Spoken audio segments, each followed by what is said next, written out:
Buonasera e grazie anzitutto a tutti voi per la vostra partecipazione e per essere con noi qui questa sera. È veramente un piacere per me, è un piacere per noi tutti all'Istituto Bruno Leoni avere qui con noi oggi il giudice Andrew Napolitano. Andrew Napolitano, il cognome che tradisce l'ascendenza brandeburghese della sua famiglia, ha studiato a Princeton e alla University of Notre Dame Law School. È stato giudice della Corte Suprema del New Jersey e poi uno dei più noti commentatori televisivi delle reti Fox. E in questa veste, ed è questa la ragione per la quale l'abbiamo invitato, non solo per quella vaga relazione di carattere territoriale che si respira appunto dal suo cognome, in questa veste è stato negli anni, ed è una delle voci più ascoltate degli Stati Uniti e dunque del mondo, che abbia scelto di portare la stessa croce che portiamo noi all'Istituto Bruno Leoni, cioè quella di idee liberali che fanno perno sulla rigida e rigorosa limitazione dei poteri pubblici. Napolitano è oggi quello che si definisce in altre sfere e per altro genere di contenuti un creator, cioè ha un canale YouTube e un podcast di grandissimo successo, Judging Freedom, con milioni di visualizzazioni a settimana. Ma è anche un giurista raffinato, un pensatore originale, ha scritto libri sia di grande successo rivolti a una audience più popolare che anche di recente un trattato vero e proprio che ha per tema gli echi di lungo periodo del giusnaturalismo nella giurisprudenza statunitense. Questo trattato si intitola Freedom's Anchor, l'ancora della libertà. Anche il titolo è significativo. Nelle scorse settimane è stato ripubblicato in una nuova edizione italiana, in una nuova traduzione italiana, in una semi-nuova traduzione italiana, il libro principale, quello più noto di Bruno Leoni, cioè Freedom and the Law, in italiano prima la libertà e la legge, ora la libertà e il diritto. Nelle primissime pagine di quel libro, nella premessa, Leoni dice qualcosa che per le persone in questa sala è chiaro, ma non è detto che lo sia per molte altre. Cioè, la libertà è un concetto giuridico. Ora, io non voglio avventurarmi su sentieri impervi e che vanno affrontati con l'adeguata strumentazione, ma è difficilmente discutibile l'idea che un diritto che è qualcosa di diverso e qualcosa di più del diritto che è scritto, che è forgiato dai parlamenti, sia una delle ancore che hanno consentito l'emergere della libertà nella storia e non a caso forse è un'ancora che è stata particolarmente salda in quei contesti, in quei mari nei quali questa libertà forse è stata un po' più solida nel corso del tempo. Ora, di come sia invece purtroppo in anni recenti un po' dappertutto scarrocciata la nave della libertà, parlerà Andrew, che ha scelto per il suo discorso questa sera un titolo emblematico, i diritti presi sul serio. Il titolo fa il verso, richiama un libro del 1977, un libro di Ronald Dworkin, autore tutt'altro che ascrivibile alla tradizione libertaria e che però in quel libro, che è parte di una fase molto feconda di riflessione negli Stati Uniti sui fondamenti dell'ordine politico e dell'ordine giuridico, in quel libro comunque Dworkin ragiona sui diritti come vincoli al potere pubblico e specialmente come vincoli al potere delle maggioranze. Ora, per me è un grande piacere dare il benvenuto questa sera al giudice Napolitano ed è particolarmente un piacere dargli il benvenuto per tenere l'edizione di quest'anno di questa serie di conferenze che si chiama Discorso Bruno Leoni e che ha avuto un po' come quasi tutto nella nostra vita una lunga interruzione pandemica e post-pandemica, ma che in passato è stato già tenuto da alcuni insigni giuristi statunitensi, quali Frank Easterbrook e l'indimenticabile Nino Scalia. Andrew, the floor is yours. Thank you, my friend. Thank you.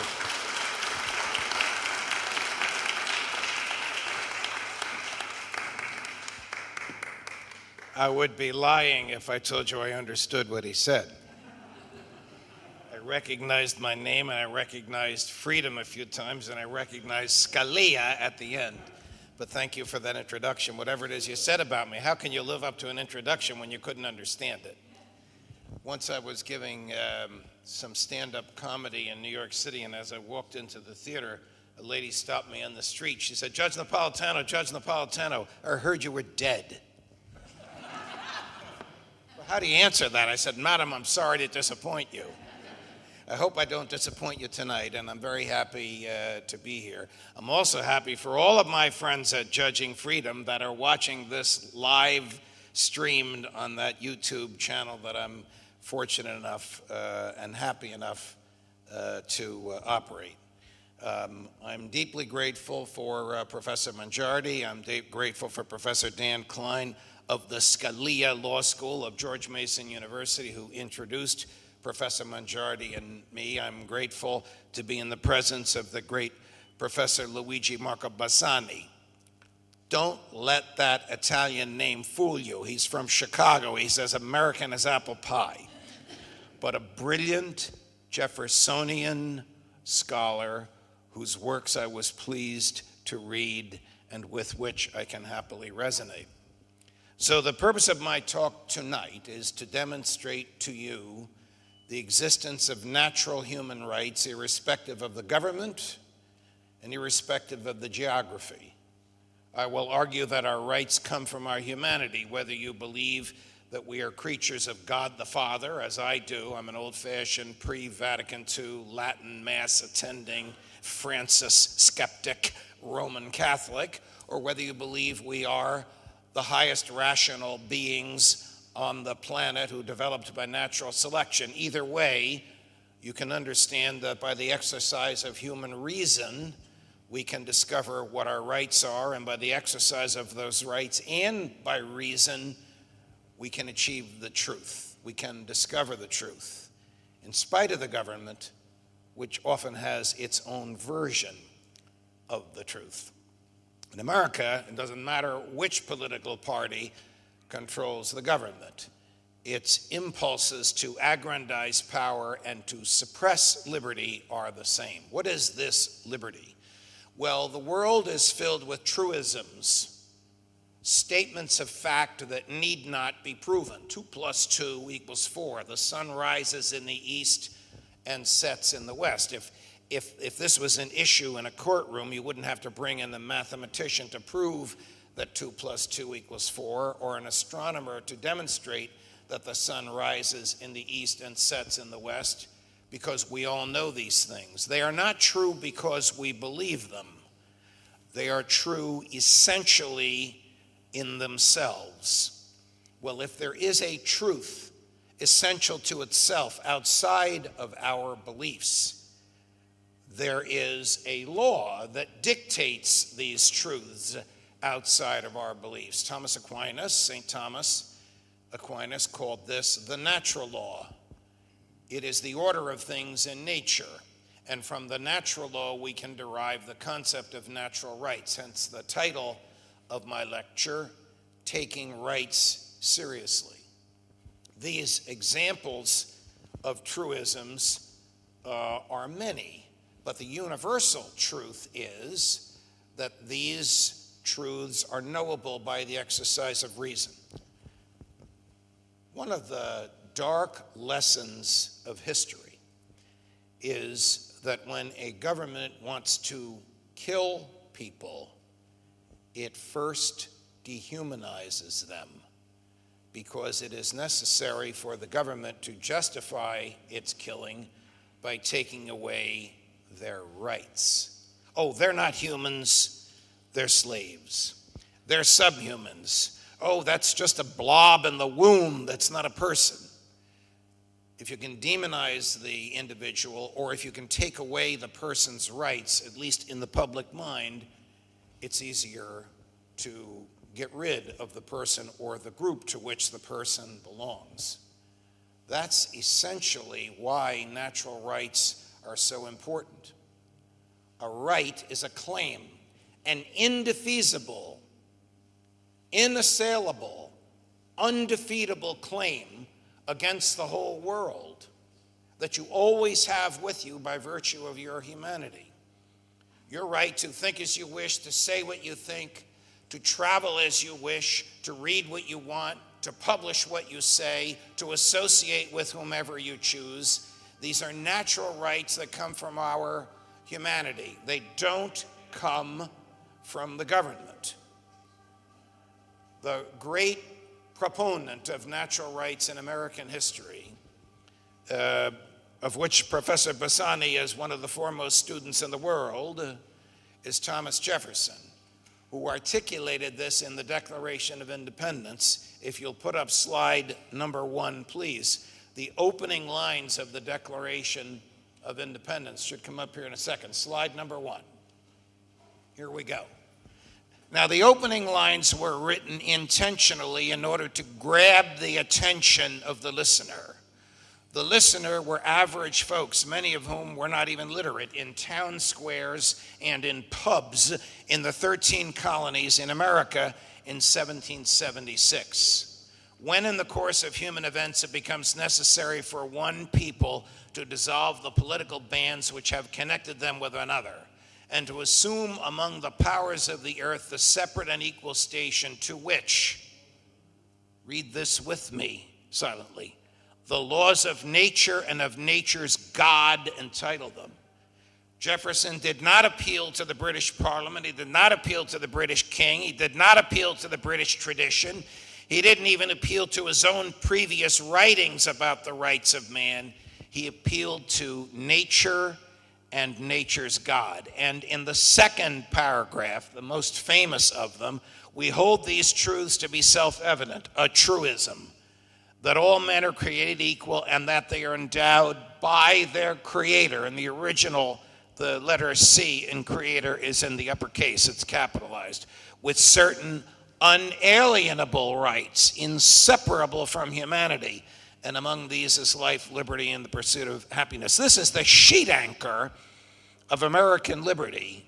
And it is, in my view, and I know Professor Bassani, the cap is on the water, so I didn't make a mess. And I know Professor Bassani agrees with me. Arguably the greatest and most succinct expression of the concept of natural rights written in the English language.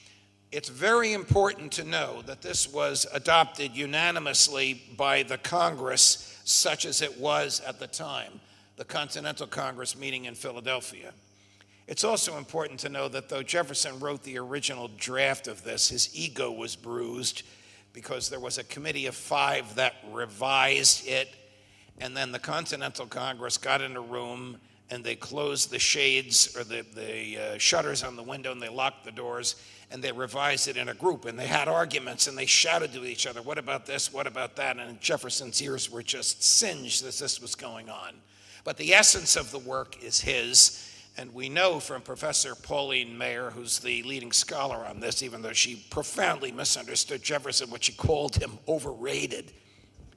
How can you call somebody overrated who wrote something like this? We know that this line, we hold these truths to be self-evident, that all men are created equal and they are endowed by their creator with certain inalienable rights, and among these are life, liberty, and the pursuit of happiness. We know that that line is pure Jefferson.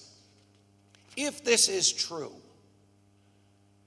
then the rights that eventually would be articulated in the Bill of Rights of the Constitution don't come from the government, they come from our humanity. I ticked off the basic ones a few seconds ago.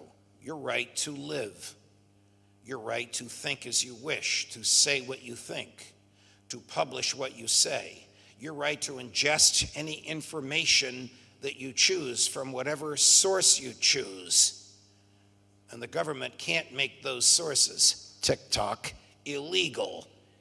Even, and I mentioned TikTok, I don't even know how to use it, but I know that there's 150 million people in America under the age, I'm looking at this young man, under the age of 17 who use this TikTok thing all the time, even though the Congress doesn't want them to use it. Who the hell is the Congress to tell you what you can read? You have the right to read and acquire information from whatever source you want. Where does that right come from? Your humanity.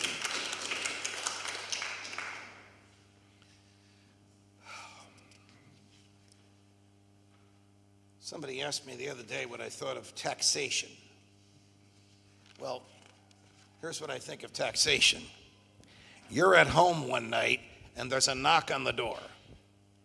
And you open the door and there's a guy and he points a gun at you. And he says, "Give me your money.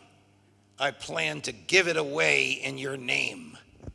What is this guy, crazy? I'm going to call the police. He says, "Don't bother.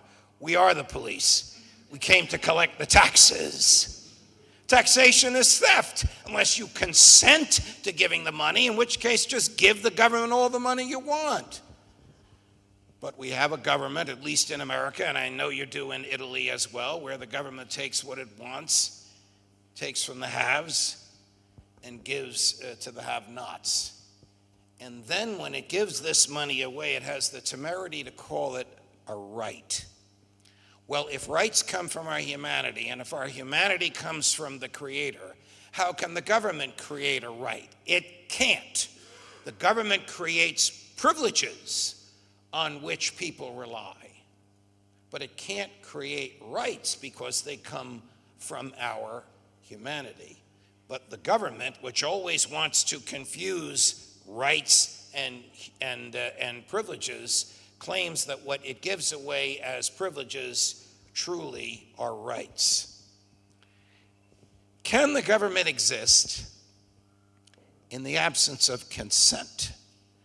Can it morally, licitly exist in the absence of consent? Jefferson said no, not here, but in another portion of the Declaration of Independence, he argued that the only moral government is one to which the people have consented. Has anybody here consented to the government that regulates them? The answer is always no whenever I ask that. All right, you walk on a government street. Well, that's not consent to the government. You voted against the people that are in power. You didn't consent to the ones that are there. Is there any government that is moral in the absence of consent? I would argue that the only government that is moral in the absence of consent is a government that enforces and protects natural rights. Because just as you can protect your natural right on your own, you can hire somebody to protect the natural rights for you. But government, unlike we in this room, does not take rights seriously. It doesn't take them seriously because of this confusing juxtaposition between privileges and rights. The government would like you to believe that it can control the spigot of rights like a water faucet, and it can open it up in good times and close it down in bad. If you think I'm making this up, you can go to the speeches of President George W. Bush. It'll take a lot of patience to read them because they're not grammatically accurate, but whatever. In one of them, he makes that very analogy. And he, of course, was speaking right after 9/11. The government can close down rights when it deems it appropriate. Well, if our rights come from our humanity, if a right is an indefeasible claim against the whole world, then the government can only interfere with those rights when you waive them, when you give them up. So a bank robber obviously gives up his right to freedom when he steals the deposits in the bank. But short of that, assuming he's been prosecuted under due process, a fair prosecution, you only lose your rights when you affirmatively give them up. What is government? Government is an artificial monopoly of force in a geographic area. This is where I had many disagreements with my late friend whose name the law school where Professor Klein teaches, Antonin Scalia, who believed that government had moral legitimacy. Government has no legitimacy. It's just force monopolized in a geographic area. Takes from the haves, gives to the have-nots, suppresses the speech that it hates and fears. And if you're talking about an American government, wages perpetual war. The Americans always have to have a demon. They always have to have somebody they hate, whether it's Saddam Hussein or Vladimir Putin. It's whoever the government tells you to hate. The Republicans and the Democrats will gang up together and wage war on that hated individual. Please put up slide number 2. So this is the First Amendment to the Constitution of the United States. When the Constitution was formed, the 13 colonies, 5 of them said, we're leaving unless there are some restraints in this document that prevent this new government that we just created from taking rights from us. And those restraints are called the Bill of Rights. The Bill of Rights are negative rights. They don't grant liberty. They restrain the government from interfering with us. Congress shall make no law. It doesn't say Congress shall grant the freedom of speech. It says Congress shall make no law, go down 2 lines, abridging the freedom of speech. So 2 questions that I would put to law students when discussing the Bill of Rights. Don't worry, I won't call on you. And that is, if the states enacted an amendment repealing the First Amendment, if none of this was the law, would we still have the freedom of religion and the freedom of speech and the freedom of the press and the freedom of assembly? Most law students would raise their hands and say, no, if there's no First Amendment, there would be no freedom.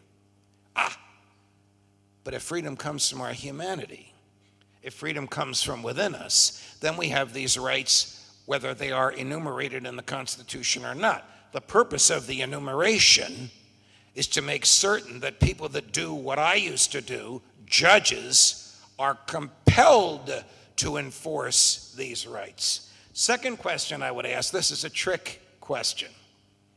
Which is the most important word from among the following?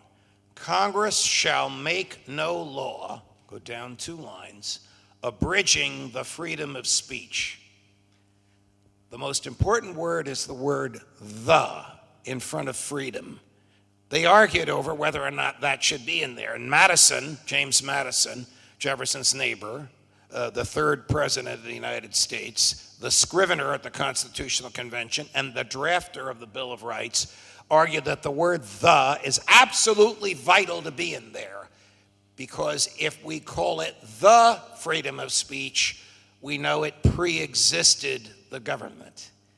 And if it pre-existed the government, where did it come from? So because the United States, which was once an openly Christian nation, no longer is, these phrases, the freedom of speech, are not referred to by the natural law, because that's too Catholic sounding a phrase. Who said that? The most Catholic member of the Supreme Court ever, Antonin Scalia. So the phrase today is called pre-political, pre-existing the politics, pre-existing the government. But this phrase, pre-political, is a code word for natural rights. So each of these rights, worship as you wish, say what you want, publish what you say, peaceably assemble, like on the lawn of Columbia University, even if the university doesn't want to hear what you have to say. Columbia is privately owned, but one of the attacks on private property in America is if you have a university in a state like New York or New Jersey, the public areas are dedicated to the public use. So any member of the public can come onto the public areas of Columbia or Princeton, or, well, Rutgers wouldn't be a good example because that's owned by the state. and they have to respect the freedom of speech even if they disagree with what you're saying. In one respect, it enhances freedom of speech. In another respect, it attacks property rights because Columbia is owned by a board of trustees. They may not want certain speech there, but they have no choice because they're in a state that says the public parts of Columbia University are open to the public. So back to the first question asking law students, if you believe that law is only what is written down and ratified by the lawgiver, called positivism, if you believe that law is only that which is written down, and this were repealed, then there would be no freedom of speech. But if you believe that law comes from within us, irrespective of what's written down, irrespective of where you are, irrespective of where your mother was when she gave birth to you,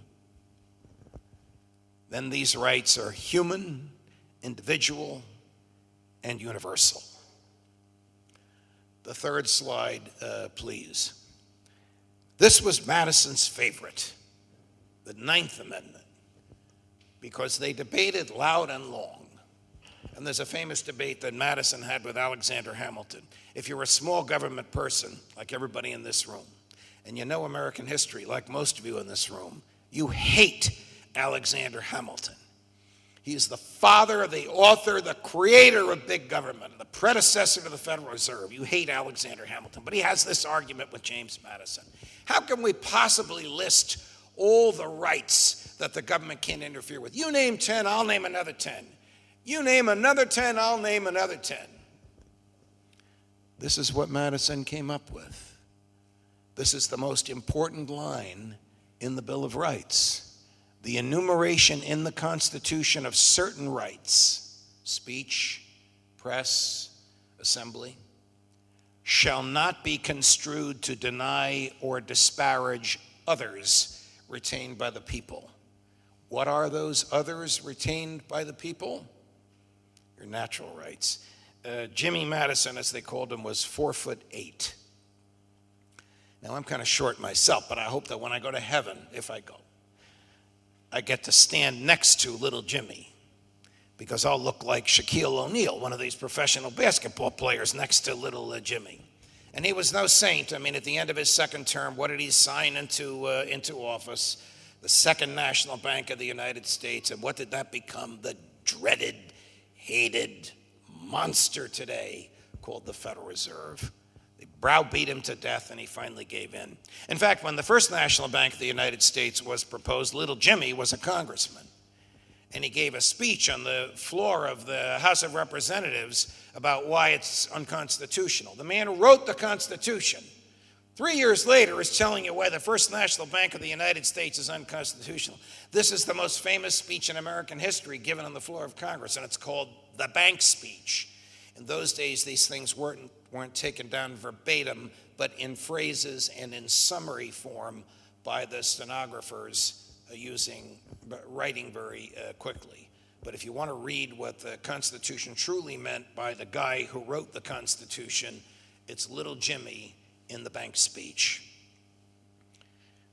So I want to leave some time for Q&A.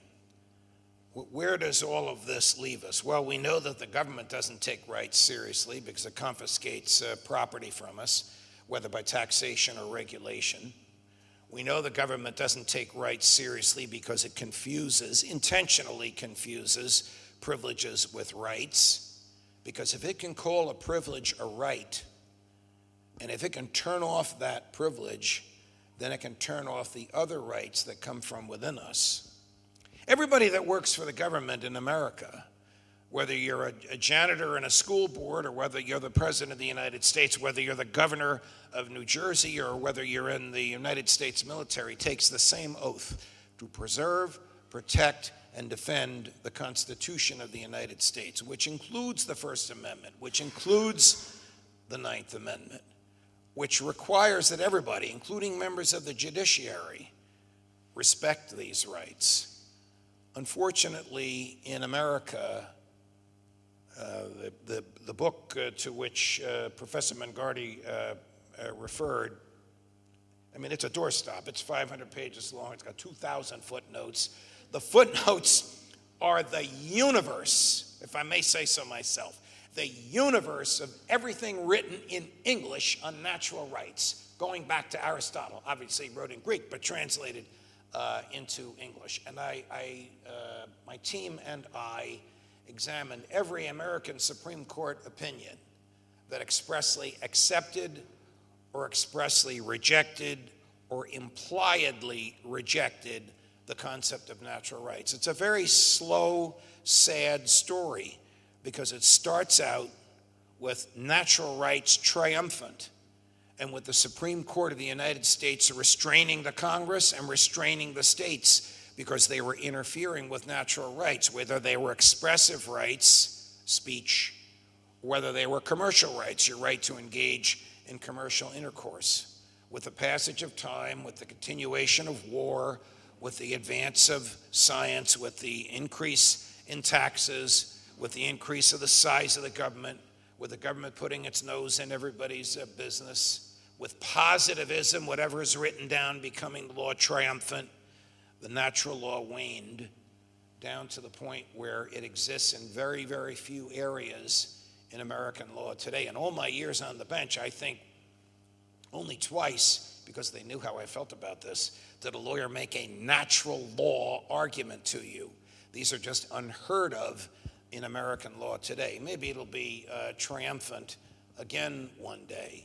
But the government hates the concept of natural rights because the government likes not only wealth, not only power, the government likes to kill. And if you have natural rights, and the chief among them is the right to live, then the only way the government can kill you, this is bringing us back to where we started, is by demonizing you and taking away your rights, because the public would not long accept the killing of people just by taking their rights away. Or would it, Joe Biden in Gaza? Can the government slaughter people because of where they are or who they are, because they happen to be inconvenient to the government? Is all of this just a wild, harebrained theory started by Jefferson, articulated by Bassani, pointed out by me and many, many others throughout the ages, or does it really make sense? I'll give you an example. The Nuremberg trials, the trials of the German High Command after World War II in Nuremberg. What law did they violate? They didn't violate German law. As horrific as their behavior was, it was lawful. And then, in a conference amongst the prosecutors, of all people to suggest this, the Soviet prosecutor, who was the former head of the KGB, comes up with the idea, why don't we charge them with violating natural, universal human rights?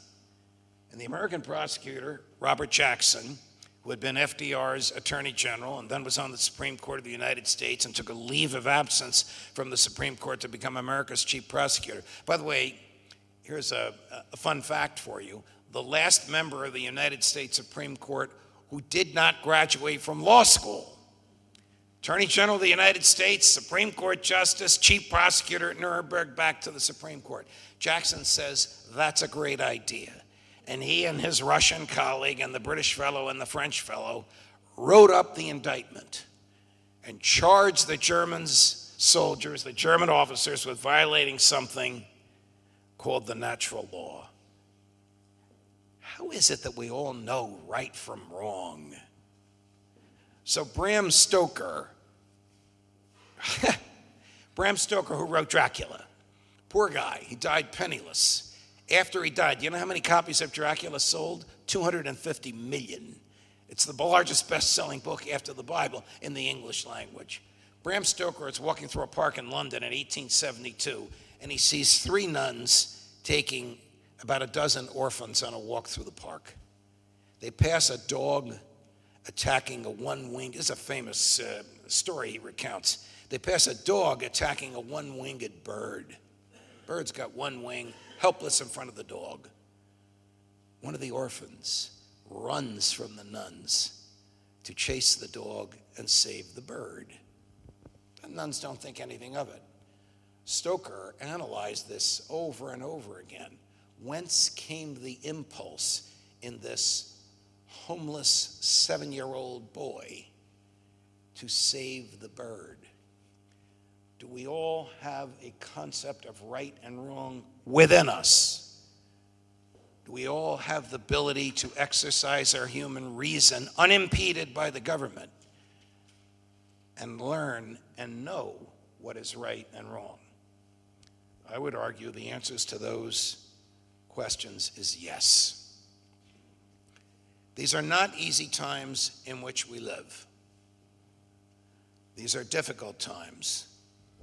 Government is too big, too fat, takes too much money, suppresses too much liberty. It lies, it cheats, it steals, it kills, it gets away with it. I am next month going to turn 74. I know I don't look at it, but I'm going to turn 74. When I die, I expect to die faithful to first principles in my bed, in my house, surrounded by those who love me. But not all of you, particularly the young people here, will have that luxury. Some of you will die faithful to first principles in a government prison. And some of you will die faithful to first principles in a public square to the sound of the government's trumpets blaring. When the time comes to make those awful decisions, you will know what to do, because freedom lies in the human heart. And while it is there, no army, no dictator, no judge, no president, no prime minister can take it away. But the heart is a muscle, and you must exercise it, because freedom must do more than just lie there. Thank you, and God love you.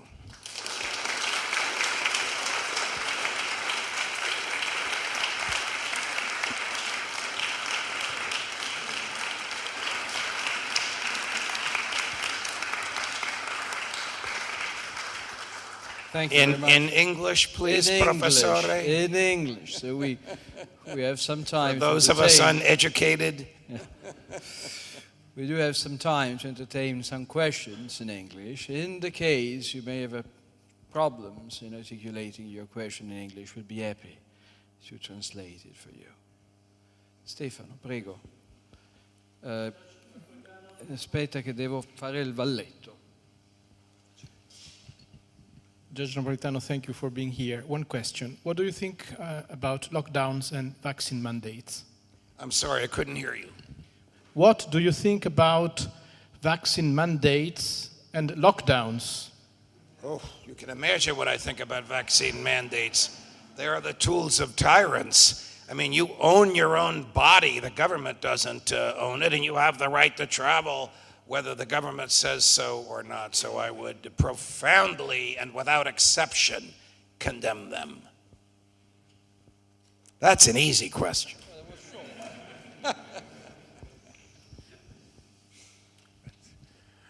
Good evening, Judge. Thank you for being here. Thank you, sir. I hope I'm not going out of the themes that you are, but I was wondering, the term freedom as in economic freedoms is, in my opinion, not exactly enacted, in the sense that, for example, the presence of another, what I would call monopolistic entity like BlackRock, has a strong hold on the economy and on the government that is quite monopolistic, I think. And I was wondering what your opinion about this thoughts is. So in America, with all of these rights in the Bill of Rights, and I only put up the first and the ninth, there are no protections for economic freedom. And the Supreme Court has stated that. The right to engage in a commercial transaction, in the opinion of the United States Supreme Court and the United States Congress, is not a natural right. I would argue that it is a natural right. And I would argue that free market forces will always be for the good. I know there are barriers to entry. I know there are huge corporations out there that would like to control the government. There are unseen forces that control the government as we speak. But just as I have the right to trade the sweat of my brow for whatever you're going to pay me for, and we agree to, you have the right to sell me widgets at whatever we agree to, and it doesn't require the government's permission. If you let the camel's nose under the tent, if you give the government an inch, there will be no stopping to it. So as painful as it is in the scenario you've created with multinational corporations having a stranglehold on governments, these corporations are richer than the governments, it would be far worse if the governments were in control. Why? Because the government will only make rules that it thinks will keep it in power. Hi, Dan Klein here. Great talk. I loved it. Thank you, Professor. Thank you for introducing me to that wonderful man next to you and to that wonderful lady on the other side of you. That wonderful lady is my wife, and she can testify as to how much time I spend watching your channel and admiring all that incredible that lineup of guests that you have. I really loved your talk. I, of course, agree with it fully in spirit. There are certain individual things like that government is monopoly of force, the idea of pre-political law and rights, I entirely buy. I think that you're bringing in the Nuremberg case and the story about the Soviet guy is brilliant. I think it's a great way to show the contradictions that you hear from folks who, aren't so sympathetic to our call for freedom and liberty. I do think there are some things, though, you said that I would actually tweak or take issue with. One of them would be, first of all, I'm not actually a huge fan of consent theory of government. We maybe go there sometime, but a right is indefeasible. So waivable. Sorry? Waivable, like the bank robber, but indefeasible. Okay. I'm concerned that by making a strong claim like that, you make it easier for people to kind of explode our attachment to these rights. You talked about the founding, the American founding. The Army, George Washington's Army, certainly violated natural rights to wage its war, to push off the British. So according to Murray Rothbard, the last moral war America fought, the Revolution. So can rights be are they defeasible in that instance? Of Americans being conscripted, Sorry, taxed? let me restate the question in a way that's easier for you and more challenging for me.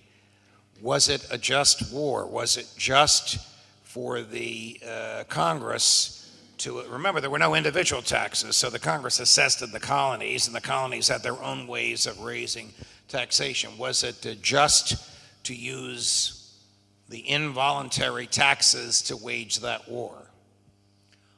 I'm willing to accept the idea that it was. I mean, I don't know the history well enough to certainly judge that, but I'm happy to go along with that, in that I would go for that. I would also agree to that. I would approve of that. Well, Professor Bernard Balin of Harvard, who wrote a masterpiece called The Ideological Origins of the American Revolution, it's only about 130 pages. It's easy to read. It's absolutely brilliant. Argued that in 1776, only about 30% of the public was in favor of the war. About 30% were profoundly against it and wanted to stay under the wings of the king. And if you can imagine, 30% had no opinion. How can you have no opinion on that? And of course, they didn't have polls then, but what he did was to examine the literature, the sermons, the editorials, the pamphlets, the posters, to those conclusions. But using the freedom of speech, the radicals like Sam Adams, after whom the famous American beer is named, whipped up the brush fires of freedom, and by 1781, the numbers had switched radically, and it was now about 75% in favor of freedom. Were rights violated in order to achieve that goal? The answer is yes, of course rights were violated. Were they justly violated? No. I have to be consistent. As morally just as the war was, it was not just to take people's property away from them in order to fight the war, which the government did. In fact, if you were a Tory during the war, once the war was over, your life was hell. You lost freedom and you lost property, and governments looked the other way. Don't expect a court to return your farm in northern New Jersey to you when you allowed the Hessians to live on that farm. This is a true example, not far from where I live. Not my farm, but not far from where I live. But I appreciate that challenge. I know Ralph Waldo Emerson once said, "A foolish consistency is the hobgoblin of little minds," but I'm going to be consistent. Where's Professor Mongardi? Okay. Don't let Bassani ask me any questions because he knows this stuff better than I do. Judge, you are one of my heroes. I always listen to Judging Freedom. Thank you, sir. I'm very happy to see you here in Milan. Well, my question is very simple. We agree that liberty is a natural right, but we live in Italy.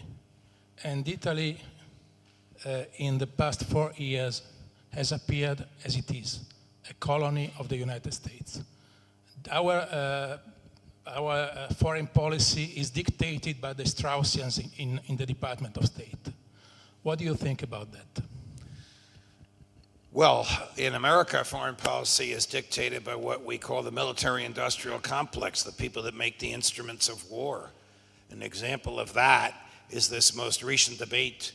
You can call it a debate. They debated for an hour. In the British Parliament, they would have debated for a week. In the House of Representatives, they debated for 1 hour over the $61 billion to Ukraine.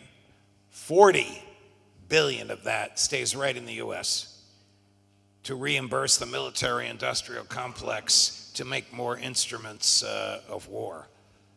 The military-industrial complex, those who make the instruments of war, is strategically spread out throughout the United States. So you'd be hard-pressed to find a member of Congress who does not represent a geographical area in which this military-industrial complex exists. So there's that subliminal and real pressure on the member of Congress to continue to vote to support the military-industrial complex on the theory that it provides jobs for her or his constituents. It's reprehensible in my view, and it's why the American government fights so many wars. Take a guess as to how many foreign military facilities the American government has. You'll never guess in your wildest dreams. Well, the short answer is nobody knows. The long answer is it's more than 1,000. If you were to ask the Secretary of Defense to name these or even provide a list of them, no matter when he prepared the list, it would be inaccurate, because the time between the preparation of the list and the delivery to you, they would have built another one. So the military is very, very, we like to say it has civilian control, but it really has a control by the people that make the armaments. They control the government. Sir. Judge, it's for me an honor to be here in your presence. Thank you. It's an honor for me that all of you are here. And thank you very much for everything that you are doing to enlighten people, with you and your friends and every effort that you're making. My question is this. Right now we are seeing the greatest attack on civil liberties since the McCarthy era.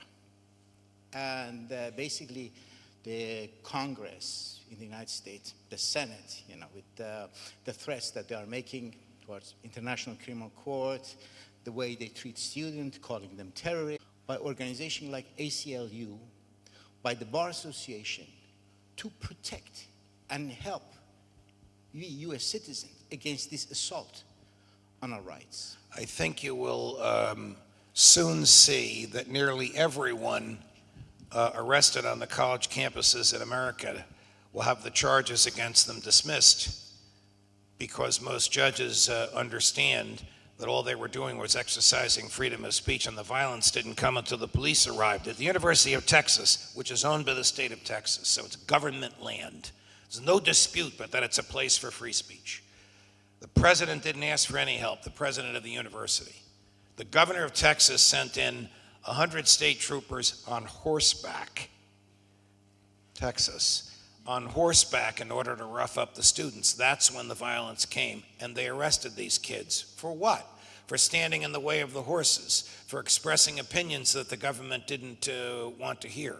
It's simply, as you say, a horrific assault on free speech, because the government fears this speech and fears that if this speech spreads, there will be pressure on the government not to wage these wars, whether we're funding genocide in Gaza or suicide for the Ukrainian people in Ukraine. If these anti-war messages spread, there'll be too much pressure on the government to change its policy. And this once happened in 1968.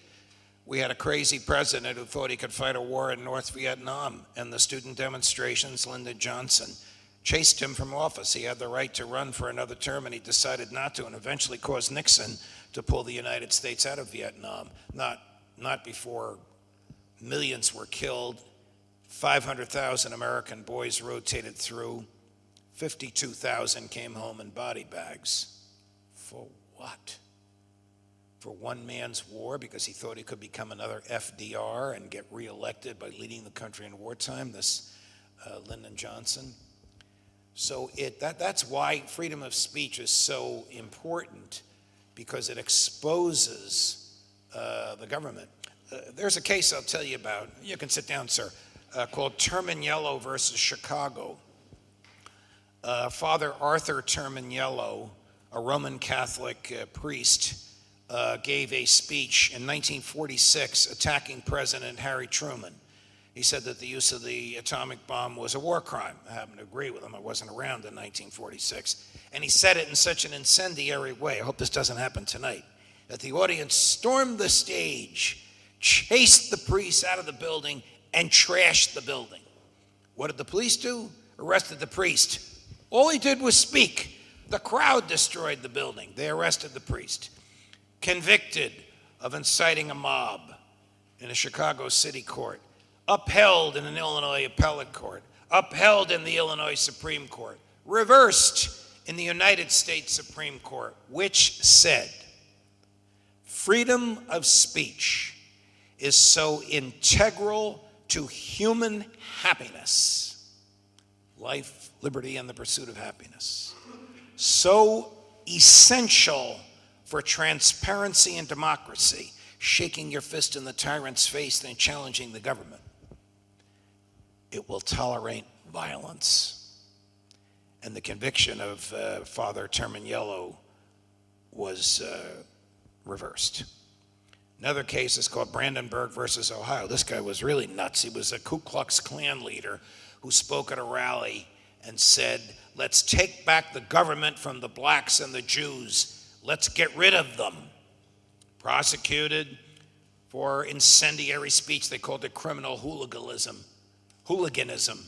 Convicted in Ohio trial court, upheld in the appellate court, upheld in the Ohio Supreme Court, reversed unanimously by the United States Supreme Court, which said all innocuous speech is absolutely protected, and all speech is innocuous when there is time for more speech to challenge it. That's how valuable the freedom of speech is. And today in America, at least now, it's being trashed. But these government officials will be coming up with all kinds of excuses when the courts start throwing these cases out. I don't want to go too long, Professore, but I am at your disposal. I suppose you always have some good reason to limit freedom of speech, don't you? I mean, that's the key point. Wait a minute. My American rights travel with me, don't they? Well, in a sense, it was a joke, but up to a point, because the difficult thing with freedom of speech, of course, is that freedom of speech forces you to listen to things that you don't like. Correct. And I suppose one of the biggest problems behind any theory of government is that people want to associate their own likings to the foundations, legitimacy, to use that strange word you mentioned before, and so on and so forth. It's very difficult for humans, to get a dispassionate view by which, rights are something that belong also to people I don't like.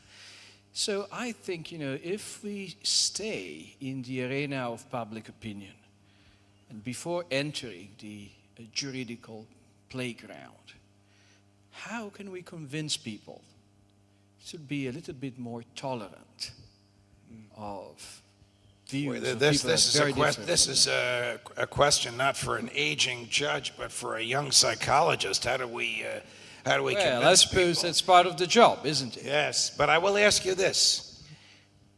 The other day, the President of the United States, with all of his personal baggage, commenting on these students who are preaching and demonstrating for peace, found what they did offensive. Is there a right not to be offended? Of course not. What is the value of speech if it doesn't challenge and offend and cause discomfort? The speech we love doesn't need protection. It's the speech that offends that needs protection. Sir. Your Honor, I'm literally shaking talking to you because it's, I'm so, all right. I do have a question. You said before that you believe that all of us have a sense of natural rights within us, all right? Yes. Yet, what we are seeing these days, like around the world, where young students all over the world are expressing themselves against academic freedom, especially in Italy, and like Professor Bassani has been a victim of this kind of yeah. That's the Chicago in him. So what is going on according to you? Like, are young people losing this sense of natural rights, and why do you think this is happening, if this is happening for you? You ask me if young people are losing a sense of natural rights. When I taught jurisprudence at Brooklyn Law School, one of the students came up to me and said, "Judge, I am sick of this." I said, "What do you mean you're sick of it?" He said, "I went to a Catholic grammar school, a Catholic high school, a Catholic college. Now I'm at a law school that's predominantly Jewish, and I have a Catholic professor that wants to talk to me about Catholicism." I said, "This is not about Catholicism. Don't have to believe the teachings of the Catholic Church to embrace the concept that our rights come from within us." But when I made this argument in the classroom, by the end of the semester, they understood the argument, and we examined 10 different theories of jurisprudence. Natural rights is just one of them. The first time they heard it, it was alien to them. So to get back to your question, this may not be taught in government schools because the government is not interested in telling you you have all this freedom, because the government wants you to follow what it says is so. So in an ideal world, we wouldn't have government schools. We would have schools that are in every street corner, just like McDonald's. You want to learn how to repair air conditioners, you go to that school. You want to go to Yale University, you go to that school. You want to go to the University of Milan, you go to that school. You want Mingardi to teach you, you go to 5 different schools at the same time. As a university professor that knows university professors, I find the idea of schools proliferating like McDonald's absolutely horrific. That's a very good argument for monopoly. Keep them just in one place. This lady came all the way from Bologna by train. I don't know how far that is, but God bless you, Natasha. It's only 1 hour on the train, so no problem. But I follow you all the time. I'm addicted to your podcasts. And this evening I was extremely moved, particularly the end of your speech, where you talk about freedom of speech and rights and so forth. And clearly, we are living in a situation where we all have, and as you say, the natural integrity to understand what is right and what is wrong. I think this is a natural thing. We like to as you said, the example of the little boy who wanted to save the bird from being caught by the dog. And we always side with the oppressed. This is natural in human beings. We always side with the oppressed. We always want to help. The problem is that with mainstream media that we have, we are confused of who is the oppressed. And so often we're in a situation where we genuinely think we are good people and we're siding with the oppressed and we're doing the right thing, but actually the information we receive, even though we claim we want to have freedom of speech and we want to have free information, is not there. I often find myself in a situation where I'm talking to people, whether they be Jewish or Catholic or Christian or Arab or whatever, and their position is right from their point of view, and they are behaving with integrity towards their beliefs, which is the belief of siding with the oppressed. Do you see any of the people on judging freedom in the mainstream media? That's an easy question to answer. No. No. Now, I was once a part of the mainstream media for 24 years at Fox News. But the wonderful people that are on this program, which is running now, would never be permitted there because, and I don't want to pick on Fox, I'll never say anything negative about Fox because I had wonderful years there and I still have wonderful friends there. But the mainstream media is on the side of the government and is complicit in suppressing the speech that the government doesn't want to hear. Now, that's a head scratcher. The mainstream media is on the side of Fox is on the side of the Biden administration. Well, on Israel and Gaza and on Ukraine and Russia, yes. On the continuing increase in the size of the Defense Department and the wealth of the military-industrial complex, yes. Which is why the freedom of speech and the right to offend, where's my law school friend, is so important. All right, I guess that's it. Can you tell us what you make of Murthy versus Missouri and what you think will happen? All right, so this is a case in which the Trump and Biden administrations have been exposed for offering carrots and sticks to the large social media platforms. Suppress the speech we don't want, enhance the speech we do want using your algorithms.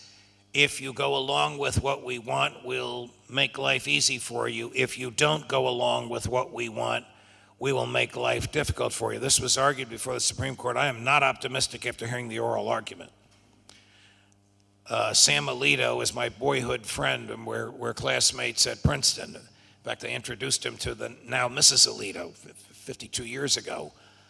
But he's a big government guy, and I think he's going to lead the pack against the challenge. So the challenge is, can the government do indirectly, getting Facebook and YouTube and Google to suppress speech, what it can't do directly? In my opinion, the answer to that is no, the government cannot do that. But I think the government's going to get away with it. The Solicitor General actually said during the oral argument, we need to control the message. What? The whole purpose. Can you put slide 1 up? Can you put slide 1 back up there? The whole purpose of the First Amendment is to keep the government, I'm sorry, slide 2, my apology, is to keep the government, there it is, out of the business of speech. Under no circumstance, what does this mean? The underlying value of this. Under no circumstances Can the government evaluate the content of speech? But if you listen to the Solicitor General, that's the lawyer that represents the federal government before the Supreme Court, during that oral argument, she said, we have to control the message.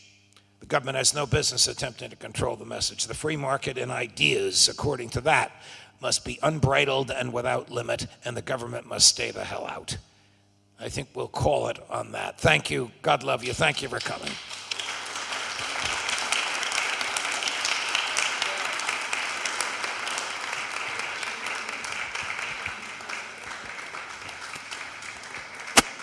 What you wanted?